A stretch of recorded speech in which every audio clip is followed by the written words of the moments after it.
Imagínate esto, tu esposo embaraza a tu vecina, te deja con 4 hijos y cuando crees que las cosas no pueden ir peor, tus hijas traen a casa algo mucho peor que las deudas y la soledad, un ente sobrenatural dispuesto a destruirte. Dicen que Dios no castiga 2 veces, pero a la familia Hudson les cayó 3 veces la desgracia. Esta es la historia de Peggy y sus hijos, Janet, Margaret, Johnny y Billy, una historia real y una de las más aterradoras que investigaron Ed y Lorraine Warren. Esto es Sobreviviendo a El Conjuro 2. En 1977, en el tranquilo barrio de Enfield, Inglaterra, Peggy Hudson intenta criar sola a sus 4 chamaquitos después de que su esposo las abandonara. Entre problemas económicos, discusiones familiares y una casa que parece venirse abajo, Janet, la hija de 11 años, empieza a notar que algo raro pasa en su habitación. Cosas que se mueven solas, golpes que provienen de las paredes y una sensación constante de que alguien la observa. La situación da un giro extraño una noche cuando, por pura curiosidad infantil, Janet y su hermana Margaret deciden jugar a la Ouija en su cuarto. Pero como si fuera un manual de cómo invocar a algo y arruinar tu vida, se olvidan de despedirse del tablero, pensando que no había funcionado. Error. Desde esa noche los fenómenos aumentan, muebles que cambian de lugar frente a sus ojos, puertas que se cierran con fuerza y Janet empezando a hablar con una voz grave y ronca que asegura ser Bill Wilkins, el antiguo dueño de la casa que murió en el sillón donde ella ahora despierta repentinamente en las noches o donde a veces empieza a moverse sola. Hasta este punto de la película tenemos un punto que es muy importante, que es básicamente cuando todo esto estalla, que la madre se da cuenta que las hijas estaban jugando la Ouija, literalmente se les tira un mueble en la puta cara, cierra la puerta y la revienta totalmente. La familia sale corriendo de esa casa, los vecinos llaman a la policía, ellos llegan y efectivamente un agente presencia una silla moviéndose sola. Me puse a investigar y en la vida real está documentado que sí sucedió. Básicamente ellos trataron de buscar cables escondidos en los muebles o en las sillas y no encontraron ninguna evidencia de ello. Por lo tanto, este sí es un caso paranormal completamente documentado por la policía. Ellos simplemente se limitan a decirles que eso está fuera de su alcance y le proponen hablar con el sacerdote del pueblo. Para este momento, acá nuestros protas cometieron un error gravísimo, que es básicamente nuestro primer punto crítico en la película. Peggy y las niñas permanecen en la casa, pero no solamente permanecen en la casa, y es que para este momento las niñas tuvieron la culpa completamente de lo que sucede, porque ya sabemos que jugar a la Ouija es malo, pero es aún más malo no despedirse del tablero, ya que dejan la puerta abierta para que entes sobrenaturales entren y te atormenten directamente a ti. No es el primer caso que vemos en películas donde esto sucede, y en este caso la solución más efectiva era que las niñas se despidieran sí o sí del tablero. Con la prensa local interesada y los vecinos asustados, el caso llega a oídos de la iglesia, que decide enviar a Ed y Lorraine Warren para investigar. Cuando llegan, encuentran a una familia muy agotada físicamente y mentalmente. Janet ya no es la misma niña, su personalidad cambia por completo, su mirada parece vacía y los episodios violentos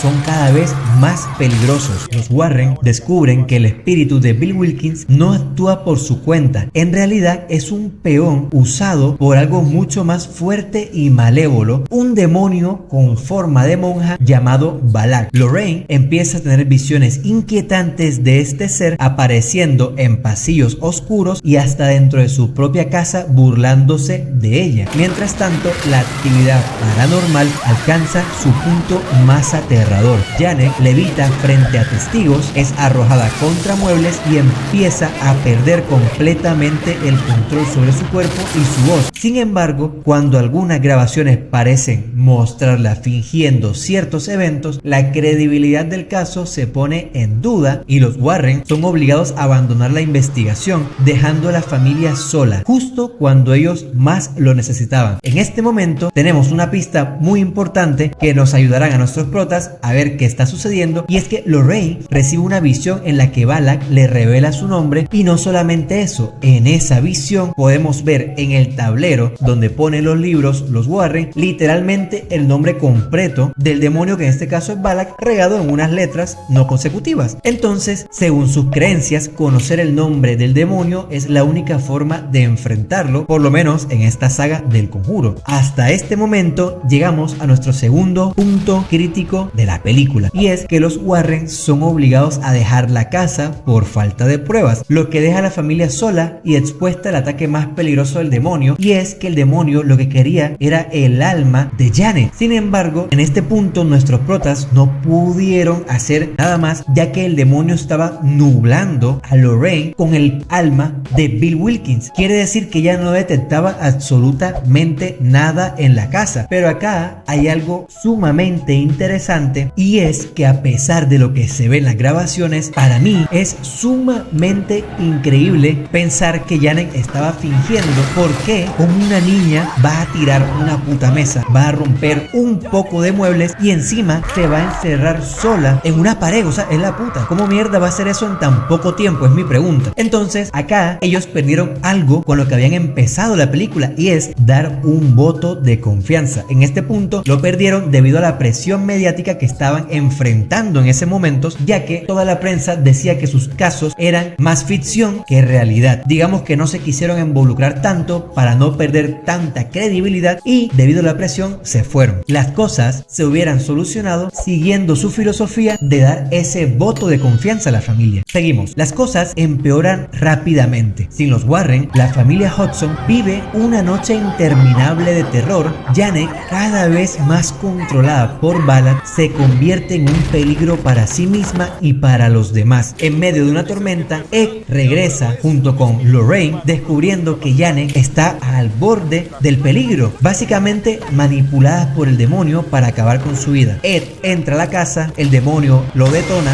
Lorraine, como ha tenido visiones de su muerte, entra para intentar salvarlo. Llega al segundo piso donde Ed está agarrando a Janet y el demonio aparece en toda la esquina. Justo entra Lorraine, el demonio la tira contra la pared y en un momento de tensión máxima, Lorraine le dice su nombre, el demonio se asusta y ¡pum!, se larga. Nuestros protas salvan a la niña, y es que esto es lo que más se le critica a esta película, y es el desenlace tan malo que tuvo, porque si bien es cierto que así se destruyó o se exorcizó al demonio del Conjuro 1, la construcción fue mucho más elaborada que en este caso, donde simplemente siendo un demonio tan fuerte le dice su nombre y se larga al infierno. O sea, qué putada. Pero acá nos llega algo interesante, y es el punto crítico número 3, y es cómo se pudo haber evitado toda esta mierda que sucedió en la película, y es básicamente que las niñas, su puta madre, no hubieran jugado a la perra Ouija, hubieran despedido. Pero esto es típico de personas con bajo nivel emocional, y tenemos que tener en cuenta todo lo que estaba sucediendo en esta familia. Entonces, para el tío sobreviviendo, la culpa principal la tiene el perro de su padre, que las dejó botadas como unas perras, y no contento con eso, se desentendió totalmente con su ex familia y con sus hijas, creando así ese vacío emocional que usa el Lentemu más adelante para poder poseer a Janet y atormentar a la familia. El caso Enfield se convirtió en uno de los archivos más famosos de los Warren, y aunque muchos intentaron desacreditarlo, los testigos presenciales juran que lo que vieron fue real. ¿Y tú te atreverías a jugar a la Ouija como Janet y Margaret lo hicieron? Ellas lastimosamente tuvieron que pasar una putada para poder sobrevivir a esta película, pero en este caso, como desvelamos cuál fue el error principal de la familia, esta película fue totalmente sobrevivida.